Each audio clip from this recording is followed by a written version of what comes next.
Satuan jenjang pendidikan mulai dari PAUD hingga SMP di Kabupaten Pali tidak diwajibkan perpisahan maupun wisuda bagi siswa secara mewah yang dapat membebani orang tua wali murid.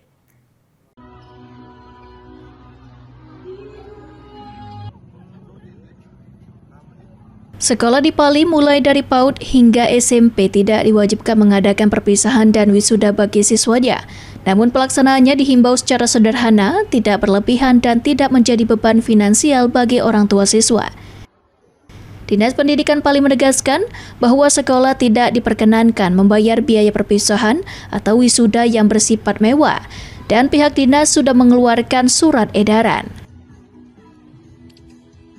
Satuan pendidikan ini, baik dari jenjang PAUD sampai jenjang pendidikan dasar, SD dan SMP, tidak menjadikan kegiatan perpisahan atau wisuda atau penamaan lainnya sebagai kegiatan yang bersifat wajib.